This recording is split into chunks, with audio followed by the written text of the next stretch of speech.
একবেলা খাচ্ছি আর একবেলা খাইতে পাচ্ছি না।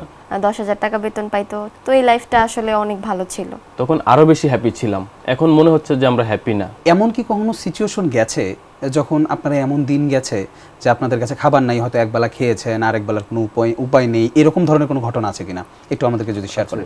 বিয়ে করার পর যখন আমরা পালিয়ে যাই, আমরা হচ্ছে 500 টাকা দিয়ে একটা রুম নেই, মাটির বাসা, উপরে টিন শেডের।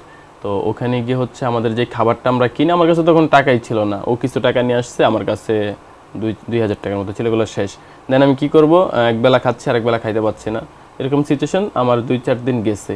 তো আমার ওই সময় আমার একটা ফ্রেন্ড ছিল, যে বেস্ট ফ্রেন্ড, যে আমাকে বিয়ে করাইছে, ও আমাকে অনেক বেশি হেল্প করছে, বাসা থেকে খাবার দাবার মানে চুরি করে এনে আমাকে দিছে, এই মোমেন্টগুলো আর কি এরকম হয়েছে।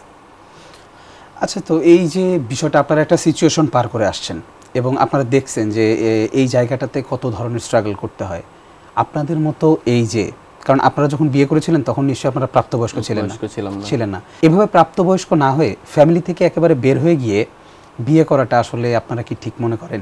বর্তমানে আমি ঠিক মনে করছি না, আমার মনে হয় যে আগে তুমি পড়াশোনা করো, কিছু করো, ক্যারিয়ারে টাকা পয়সা করে, দেন হচ্ছে বিয়ে শাদী করো, অথবা ফ্যামিলিতে বলে যদি ঠিকঠাক করা যায় সেক্ষেত্রে, বাট ফ্যামিলির পারমিশন ছাড়া পালিয়ে যাওয়াটা আসলেই খারাপ। ধরুন আপনারা যদি আজ কন্টেন্ট ক্রিয়েশনে না আসতেন বা পরিচিত মুখ না হতেন, তাহলে তো আপনি সেই জায়গা থেকে আজকে ব্যবসায়ী হয়তো হতে পারতেন না।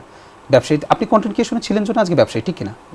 তো যদি ব্যবসায়ীও না হতে পারতেন, কন্টেন্ট ক্রিয়েটরও না হতে পারতেন, তাহলে আসলে আপনাদের লাইফটা কতটা কষ্টের হতো বা আপনারা এখন কোন অবস্থানে থাকতেন? আমরা তো তখন, আর এখন যে অবস্থা আছে, তখন যে আমি 8,000 টাকা বেতন বা 10,000 টাকা বেতনের চাকরি করতাম, তখন আরও বেশি হ্যাপি ছিলাম, এখন মনে হচ্ছে যে আমরা হ্যাপি না। তো আমি মনে করি যে তখনকার লাইফটা অনেক বেশি ভালো ছিল, এবং তখন যদি কন্টেন্ট ক্রিয়েশনে না আসতাম, তাহলে আমার আগে থেকে একটা চিন্তা ভাবনা ছিল যে বিজনেস করব। না যে মানে টাকা যত আসে না আরো লাগবে, টাকা কিন্তু কখনো কম হয় না, বাট তখন একটা হচ্ছে অ্যামাউন্ট ছিল, মাস শেষে 10,000 টাকা বেতন পাইতো, ঠিক আছে, আমি 6,000 টাকা বাসা ভাড়া দিতাম, 2-3 হাজার টাকার বাজার করতাম, 1,000 টাকা হাত খরচ রাখতাম, তো এই লাইফটা আসলে অনেক ভালো ছিল।